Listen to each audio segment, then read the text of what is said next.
Hey, everybody. Welcome to the show. This is Dr. Gianmichael Salvato, your host, and I'm really excited about today's show. So I'm going to start us off with just a couple questions. That's actually a quote from the work of our guest today. Are you at a personal crossroads or want to change your life but don't know how? Start by aligning yourself with the magic that's already within you. Wherever you are in life, you're experiencing a phase. Just like the moon, you're on a journey from dark to light and back again, treading the path from inward journey to outward expression. And for whatever phase you may be in, there's magic to be discovered, magic that can transform your life. That is just a taste of the inspired, brilliant writing of our guest on today's show. He's an author, a psychic, intuitive, and energy worker, Shaheen Miro.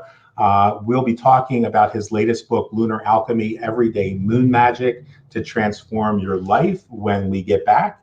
And I got always, this green screen always messes me up. So there it is. We'll be talking more about that when we get back right after this.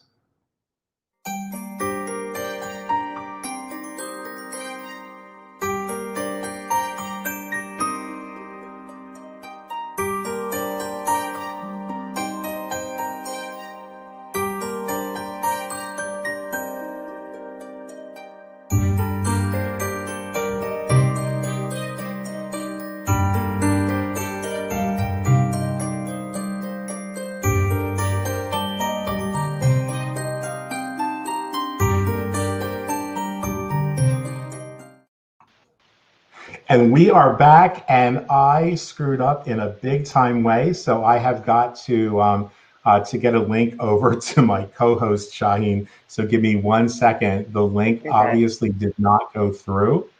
So she's sitting here waiting patiently for the dope that is her co-host to send her the link. And so, Andrea, if you are watching, the link is actually going through. Oh, it looks like it went through the first time. I don't know why it didn't go all the way through, but you've now got it, Andrea. We'll look forward to seeing you in the room. By the way, if you guys are just tuning in, remember to like and share and subscribe and all that stuff so that you never miss a single episode of the program. And please remember that this is a live and interactive show. So that means, as you just saw with Andrea messaging me, that you have the ability to ask questions during the broadcast from Facebook or YouTube, and we'll be happy to share your questions on the screen and go ahead and ask. Here's Andrea. Ask your our guest today, Andrea. I am so very sorry. It's great to see you as well. I'm like, no link. And I know we were so excited about having Shaheen on the show today that I didn't even look to see if that link. It looked like the link went through, but if it didn't come through at your side, I am so sorry. I should have checked on that. And like I said, guys, clearly we are not experts at all of this, and I'm excited. One of the reasons I'm really excited about having Shaheen on the show is that, as many of you know, we're doing this 26-week course on Italian witchcraft, folk magic, and mysticism. And Shaheen's book is actually part of the reading materials for the show. And as I said in the pre-intro, Shaheen Miro is a beloved energy worker, a psychic intuitive coach, an alchemist, as well as being a gifted artist, musician, a creator of such fascinating works as the Uncommon Tarot, the Lunar Nomad Oracle, and more. And his latest book, which again, I will try to get up on here properly. The green screen seems to be messing with it because it's blue. But that book, oh, there we go. Perfect. His latest book, Lunar Alchemy, Everyday Moon Magic to Transform Your Life, is simply one of the most delightful, profound, and insightful treatments I've seen in lunar magic, literally in decades. I really mean that.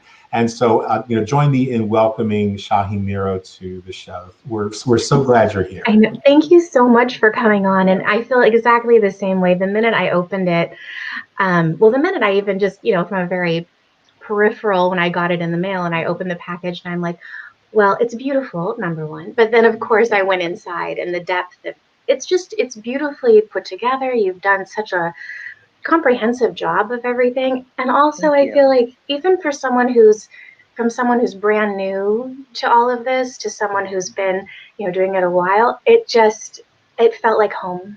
So it was Oh, thank just, you. yeah, it was beautifully done. So I'm excited. And I Thank will you. say that the two of us being published authors are kind of picky about stuff like that. So those are not things you will hear us say on a lot of shows. I But appreciate that. really and truly, it was so incredible. And I know we're not the only ones, because some of the students that got the book in the last couple of weeks have been talking about it already. So for those of you that are watching, I'm going to go ahead and turn the comments on so that I can keep an eye on that, as well or as poorly as I generally multitask. Um, but if you've got I'm any glad you're questions, doing that because I wouldn't be able to. in a perfect world, one day there will be an assistant who will sit here and do that, and this show will be 10 times better. But for now, why don't we go ahead and start by having you tell us a little bit about your background and your personal magical practice.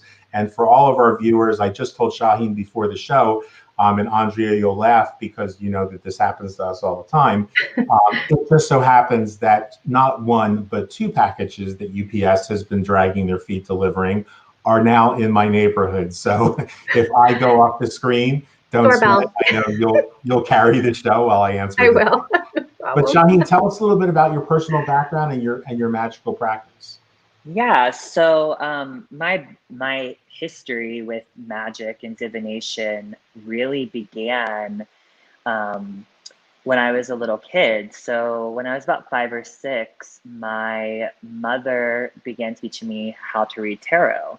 And that was really her way of kind of helping me work with my own psychic and intuitive abilities, because I had these really extreme and intense experiences growing up where I would see things and feel things, like very, not, I don't want to say common, but often this happens to little kids. But she wanted to teach me a way of working with that.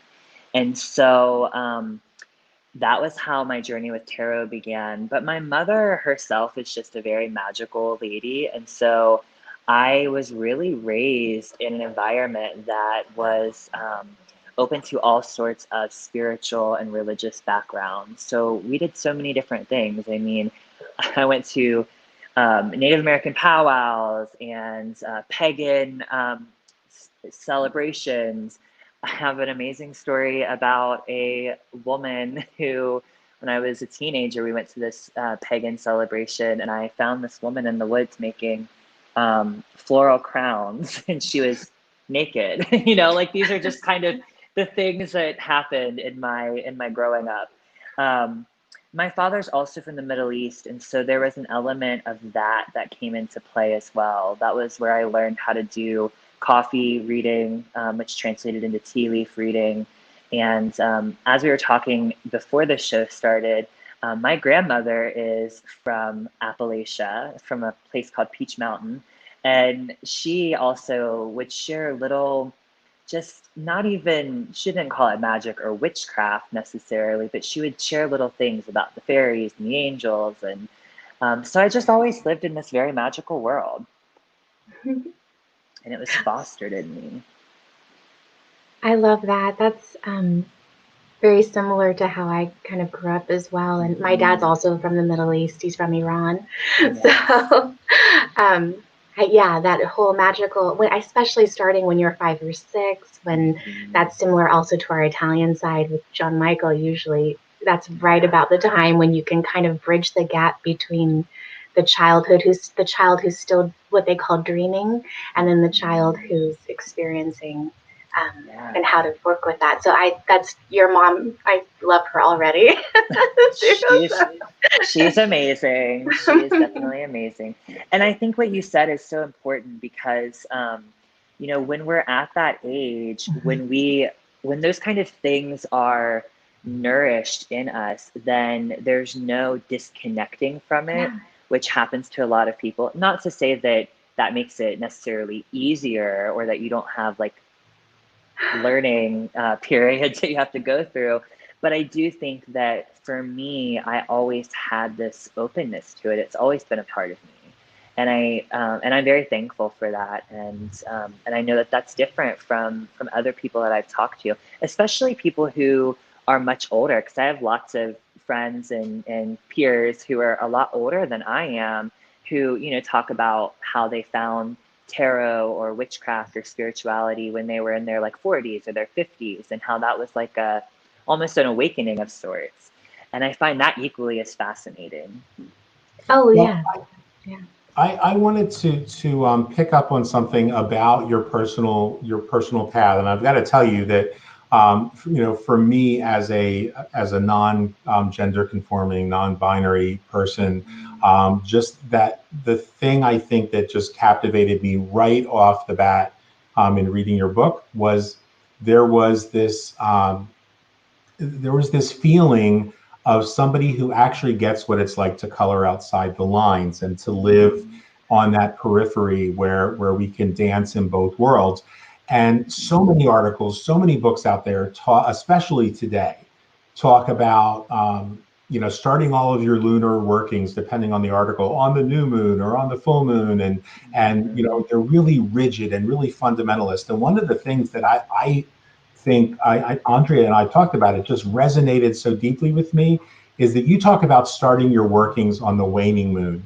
Talk about that a little bit and give us some insight into why and what the benefits are and what brought you to that awareness.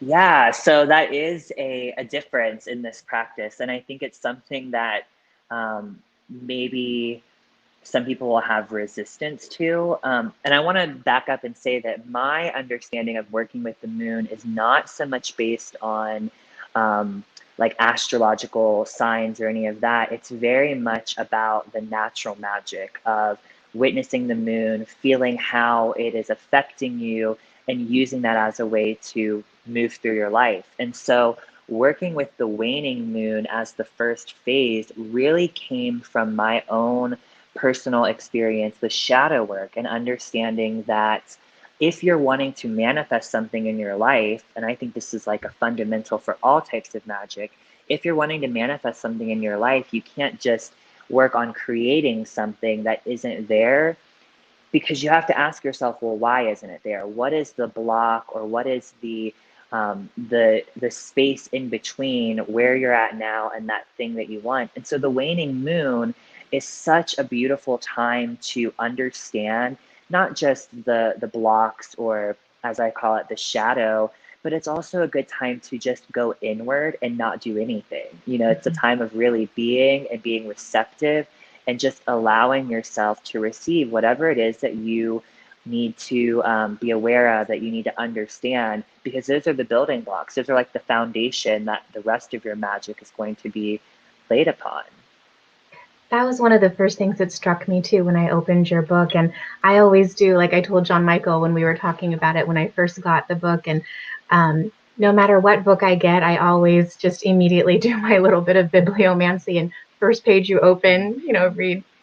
And of course, the first page I opened was in the waning moon, and it was feeding the hungry ghosts. And that has just so much significance and is such a beautiful passage. That entire part of your book was one that really spoke to me because, well, it crosses over to an Italian tradition too that I'm sure we can talk a little bit about, but the rice offering, and really sitting with each grain of rice and taking the time to almost sort those emotions or those parts of yourself that have that hunger or that need for whatever break had happened somewhere in your life, was just extremely profound. And I agree that when you begin to do any type of magical work, looking at the inside and going in first in order to really anchor yourself in a place where you're going to manifest what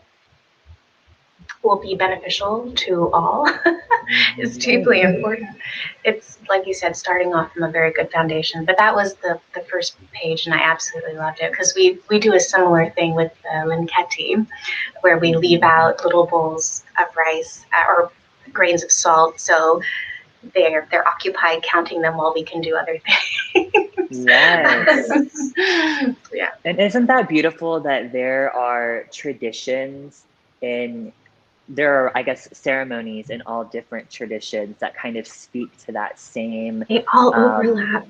Yeah. yeah, same part of us. And, one thing that I think really comes up with starting with the waning moon is that your magic can only grow or expand as big as your box that you're in. And so when you start to do this more inward focused work, it allows you to stretch those borders further. And so I know for a lot of people when they're doing magic, whether it's something very deep and long working or something more, just superficial, a lot of times people have this very strong reaction to, well, I want this thing, but I don't think it's possible or it's not working.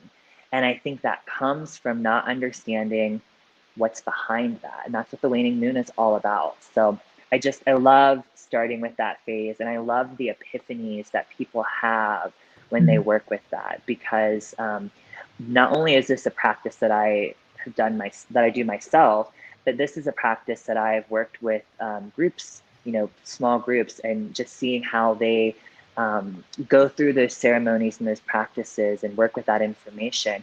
And one of the other parts that I think is so beneficial to this, not just with the waning moon, but with all of it, with the moon phases, is that it gives people a language that allows them to put something in words that they might not be able to any other way. Yes. Absolutely. I want to build on that for a moment, if we could, because I think part of this awareness of working with the waning moon, being willing to embrace and engage the shadow, also means being willing to kind of get our hands dirty and tread in those gray areas. Before the show, Shaheen and I were talking about cultural appropriation and how we, all of us on this show today, are very mindful and strive to be aware of our use of magical practices from other traditions so as not to appropriate. But working with our shadow also means being willing to say, aha, this is not a this or that situation. This is not a black and white situation, literally or figuratively.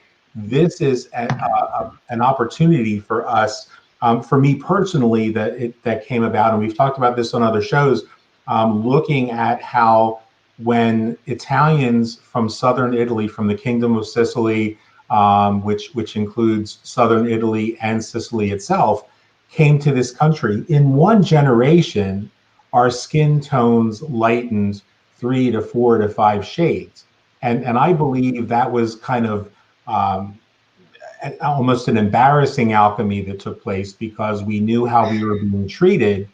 And so in that couple of generations, a lot of my family and a lot of the people that I've worked with over the 20 years of research for the book, were less willing to talk about the fact that at the end of the day, most of our magical practices came from the cradle of civilization. It's an ancient magic, and so it's an African magic, and so part of doing that shadow work, I think, is being willing to say there are no easy answers. That we are, if we are going to embrace our magic, we have to recognize our magic is a tapestry, and tapestries are made up of unique and individual and vibrant threads that come from many cultures.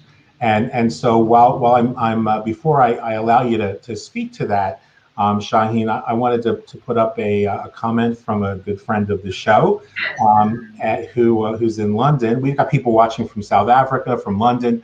Richard says, we see common patterns in other traditions, and magic is magic. Often the trick is seeing the common pattern, but seeing that they use different threads. Beautifully, beautifully put. Richard, I absolutely adore you. I love you, Richard. And Shaheen, speak a little bit to that if you wouldn't mind, because I know we started a really great conversation about that before the show began. Yeah, one of the things that I always think about when it comes to the topic of appropriation or where different magical traditions are rooted or who they belong to, one of the things I always think about is how that became a way for people from different places and from different cultures to actually connect.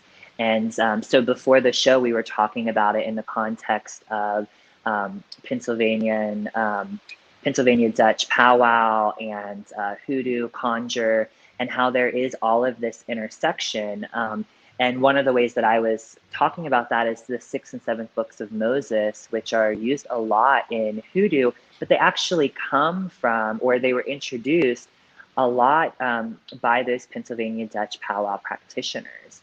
And so, and I mean, I don't know what all of the nuances of that are, but in my understanding, that's where they came together.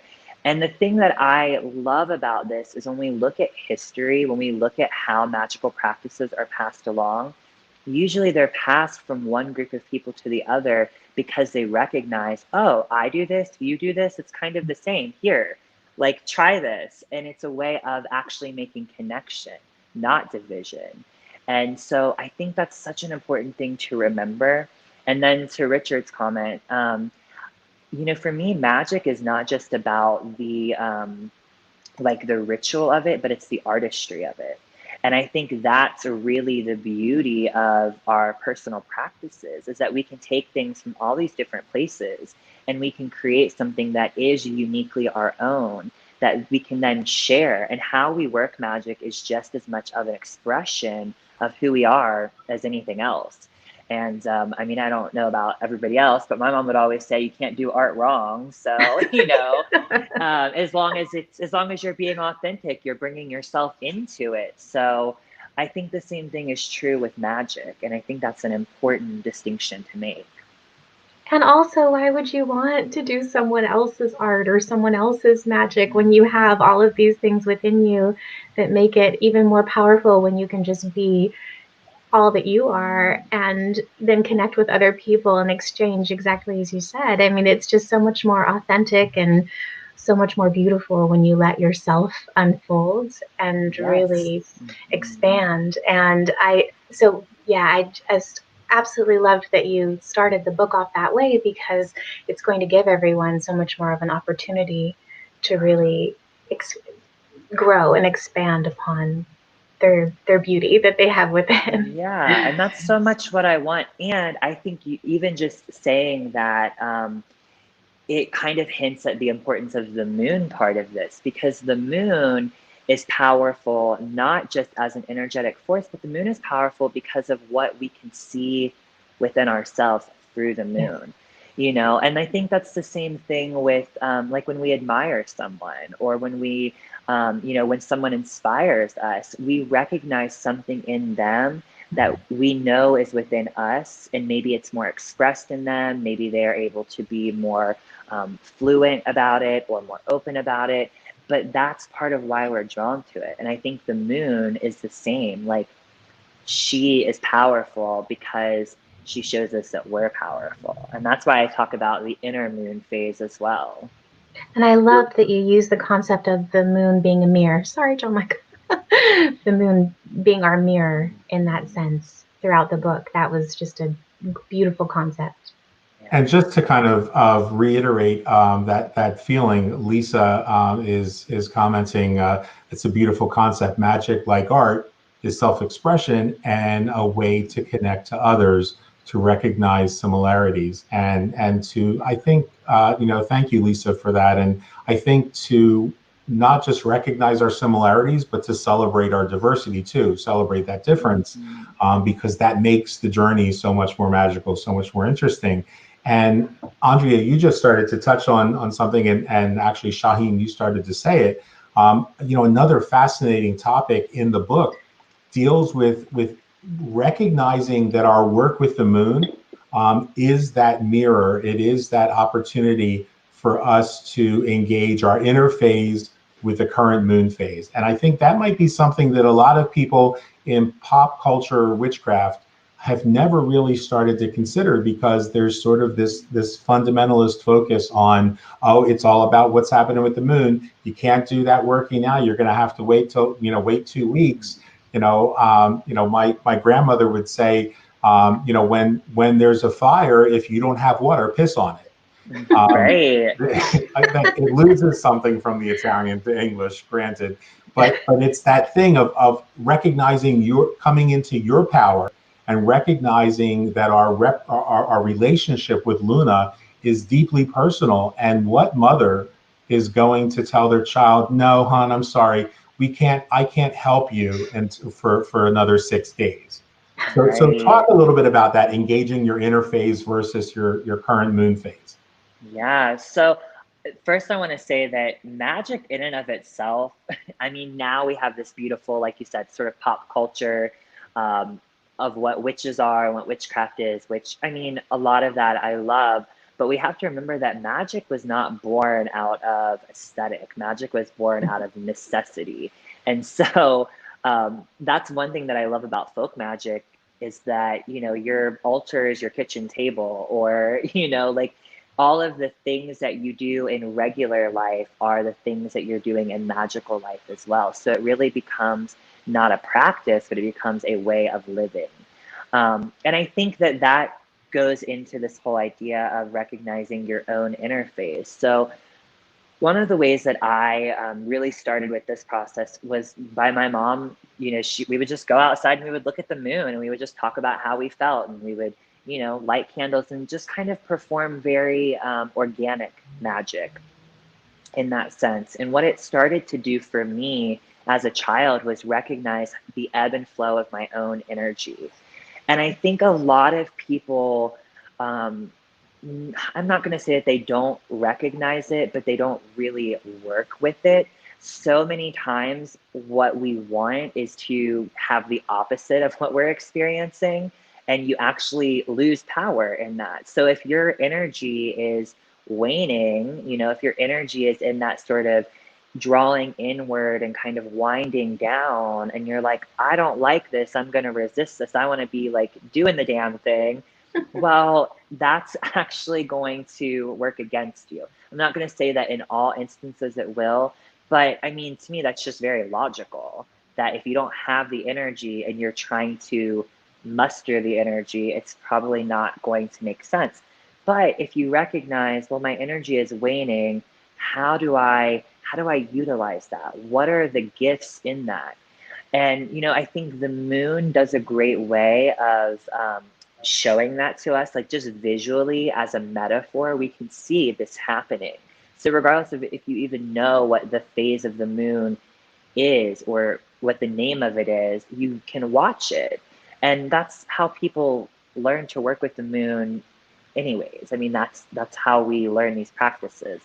But to your point about working magic when you really need it, to borrow from Judica Illes, magic when you need it really comes from those things that you're experiencing right here, right now. And so I think sometimes you have to be a little bit creative about how you work magic, and understanding the ebb and flow of energy can help you be creative. And so what I mean by that is, for example, if you need money and you're like, I need, money because I don't have any and I have to pay my rent. Well, you could do magic to get money. That's fine and it's useful. But you might also think about doing magic to get rid of your debt, or to get rid of whatever's blocking you from having that money. And so, in a way, both of those tactics are going to achieve similar results, but you're working with the energy rather than against it. And I think that will create far more long lasting and sustainable results than just like, well, I'm going to light a candle and I'm going to call money in because I need it right now. It's like, well, okay, you do need that right now, but how do you work to change the pattern that brought you to this point? And so when you recognize that inner phase or that inner ebb and flow of your energy, you can do that with a lot more clarity. And I think one of the things that really speaks to, which is why this book is such a go-to, I think will be a go-to for so many people, is we're in a culture that expects us to manifest 24/7. And so we're in this very imbalanced culture. And you talk about that in your book as well, as far as an imbalance between solar and lunar energy, which I completely agree with. But we have the expectation that we must manifest quickly, without really taking the time to maybe look deeper at why things are out of balance. And things, once they are in balance, it becomes much more of a fluid type of working. But I do believe that all that you're writing is talking also about that balance, that we really need to step away from that culture of needing to manifest, because our planet can't manifest that way. We don't expect to, plant a seed and have it be a full flower the next day. Everything has a cycle, and we're very detached from that cycle. So yes. Everything has a cycle. And that goes into, again, why I don't start with the new moon, because, if people very superficially decide they want to work magic for an intention, sometimes, like, oh, make your new moon wish. Well, I wish that I had, a new partner. Okay, well, is that really what you're wishing for? Is that really what you're desiring? Not only do we have to ask the question, why do you not have that? But we also have to look at what is it that you actually want. And so when we start with the waning moon, we look at the blocks, the resistance, the things that are being obscured from our knowing, from our conscious mind. And then we move into the new moon and we really start to work with the feeling. And everything builds from a feeling. And so you might not be able to fully answer that question, what is it that I really want? But you know what you want to feel. And so if you start to encourage that seed to grow, then as the moon progresses, you start to see that solidifying and becoming something more tangible that you can understand, that's less abstract. And I think, again, it's the cycle rather than that instantaneous thing that some people have become accustomed to, or a lot of us have become accustomed to, because that's our culture. Right on. And so often we don't necessarily, we think we know what we want, but by being able to work outside that rigid structure and work with those waning energies, that's a good opportunity. Again, going back to the shadow, you may not be so clear about what it is you want, but I'll bet that if you spend some time letting yourself get uncomfortable, and doing the shadow work, you'll find out what you don't want. And the seeds of manifestation often grow like any seed, grows in fertilizer. And that fertilizer can be this stuff we don't want. The book is called Lunar Alchemy. We are going to be back with Shaheen Miro right after this public service announcement from the Charter for Compassion. The principle of compassion lies at the heart of all religious, ethical, and spiritual traditions, calling us always to treat all others as we wish to be treated ourselves. Compassion impels us to work tirelessly to alleviate the suffering of our fellow creatures. To dethrone ourselves from the center of our world and put another there. To honor the inviolable sanctity of every single human being. Treating everybody without exception. With absolute justice, equity, and respect. It is also necessary in both public and private life. To refrain consistently and empathically from inflicting pain. To act or speak violently out of spite, chauvinism, or self-interest. To impoverish, exploit, or deny basic rights to anybody. And to incite hatred by denigrating others, even our enemies. Is a denial of our common humanity. We acknowledge that we have failed to live compassionately. And that some have even increased the sum of human misery in the name of religion. We therefore call upon all men and women to restore compassion to the center of morality and religion. To return to the ancient principle that any interpretation of scripture that breeds violence, hatred, or disdain is illegitimate. To ensure that youth are given accurate and respectful information about other traditions, religions, and cultures. To encourage a positive appreciation of cultural and religious diversity. To cultivate an informed empathy with the suffering of all human beings, even those regarded as enemies. We urgently need to make compassion a clear, luminous, and dynamic force in our polarized world. Rooted in a principled determination to transcend selfishness. Compassion can break down political, dogmatic, ideological, and religious boundaries. Born of our deep interdependence, compassion is essential for human relationships and to a fulfilled humanity. It is the path to enlightenment and indispensable in the creation of a just economy and a peaceful global community.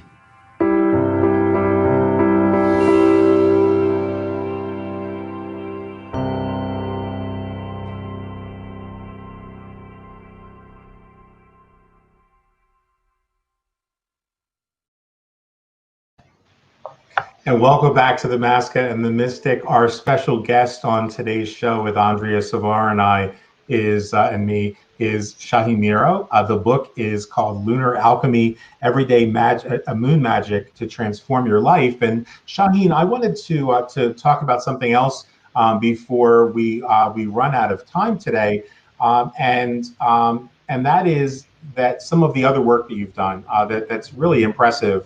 That I encourage folks to go to Amazon and look you up, or go to your website. We'll go ahead and put that back up on the screen here at ShaheenMiroInsights.com for those that are listening to the podcast. But I know that you have the Uncommon Tarot, and one of the things that's one of the things that's next on my reading list. But another thing that really caught my eye as I was preparing for the show last night, and that is your Tarot for Troubled Times, which talk about a prophetic working. I'm really looking forward to. So would you mind telling us a little bit about the focus of those two items in particular, as well as maybe some of the other stuff that you have coming up? Yeah, so Tarot for Troubled Times, I wrote with Teresa Reed, the Tarot Lady, and it really was born out of it was kind of prophetic, and it came from this whole idea that we were seeing our clients and people around us, and we ourselves were feeling like things were troubled. There's turbulence in the world, and how do you work with that? And so the first part of the book really focuses on the inner work, and we talk about shadow work and how to really dig deep and understand, where do I fit into all of this? And then the second half of the book, or as you get toward the end of it, it kind of focuses more on the external. So how can you be of service? How can you be an activist, an ally? And it really isn't about the politics of it. It's more about understanding that as we do for ourselves, we're also doing for the collective, and that there are lots of ways to do that. And especially right now, but even when we wrote this, which came out last year, people were feeling like, how do I do something to help if I'm just this one little small person on this huge planet? And so the book really focuses on how to be of service, how to work with your own healing to affect healing with others. And we do that through tarot, specifically some of the work that Mary Kay Greer taught around tarot archetypes and calculating your birth card and the year card. But there's also other things in there. We talk about ceremony and ritual, meditations. So there's a lot for people. And something that you brought up in the beginning, I don't remember who said it, but this whole idea of things being accessible to beginners, but also giving something to seasoned practitioners. That's always my approach, and that very much came through in Tarot for Troubled Times as well.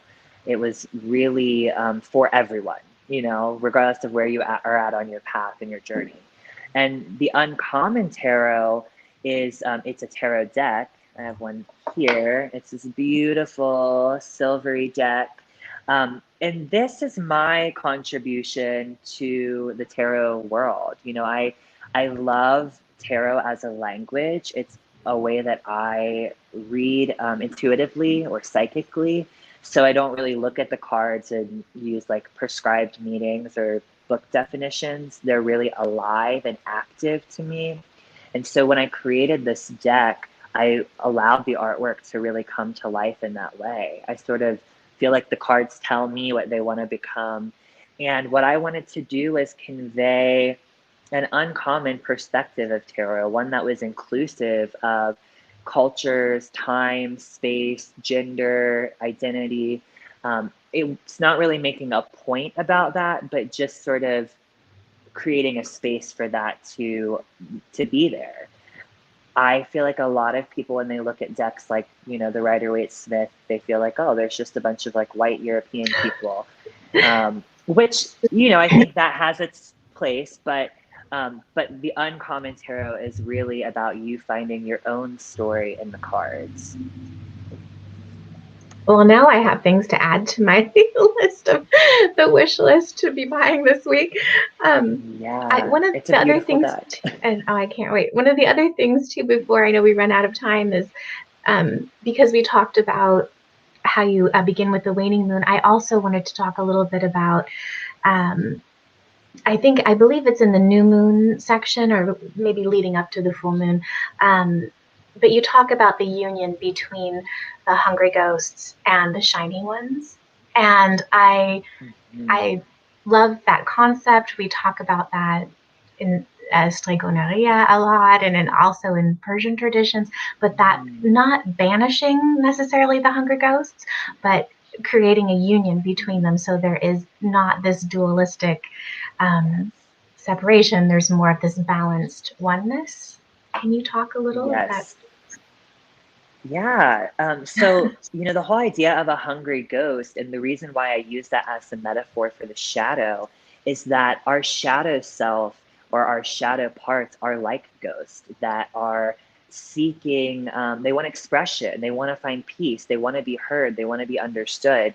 And so if we think about like just, you know, regular idea of what a ghost and a haunting is, if we allow that part of us to find peace, if we recognize it and nurture it, it doesn't have to be banished, but it transforms. It becomes something that has found peace. And the way I talk about it is it becomes a shining one. And, you know, I kind of think of the idea between like a ghost, you know, like the unsettled dead versus like an ancestor, you know, sort of the venerated dead that we've given praise to and honor to and we have respect for. And so throughout the whole book, even outside of just the concept of the hungry ghost and the shining ones, I talk about not wanting to get rid of our negative experience just to have positive experiences, but that all of these parts of us, all of these parts of our experience just add more to defining and expressing who we are. And so it's all good. It's all good depending on how you look at it. And so I think the same thing comes through with the hungry ghosts and the shining ones. And something I want to just touch on briefly is that I've had people ask me, are the hungry ghosts and the shining ones something outside of me or something inside of me? And I always say to people, it's whatever you want it to be. I mean, magic is paradoxical, and I think that's a much bigger question than I can answer. So if you see it as something external from you, fine. If you see it as something internal, that's also fine. As long as you develop a relationship with it, that's what matters.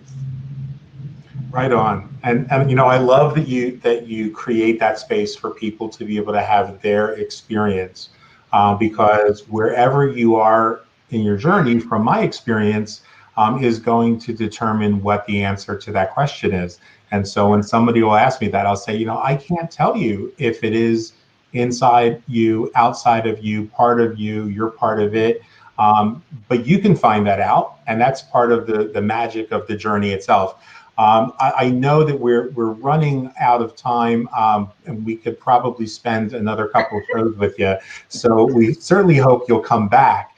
But before we wrap up, and I just want to encourage folks, if you're watching this on the replay, you're watching on YouTube, you're watching on Facebook, or eventually when I get my act together enough to get this stuff uploaded to our podcast, if you're listening to the podcast, be sure to ask questions too, and we'll pass those along.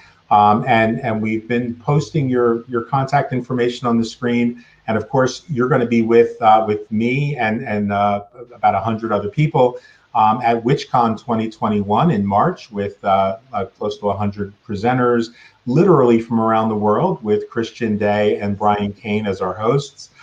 So tell folks, since some people will just be listening to this and not seeing it, what the best way is for them to get a hold of you. So you can find me at my website, which is ShaheenMiroInsights.com, or you can go to ShaheenMiro.com. I won't spell that because that'll take a while, but and you can also find me on Instagram, and my name there is Shaheen the Dream, and I'm on Facebook and Twitter.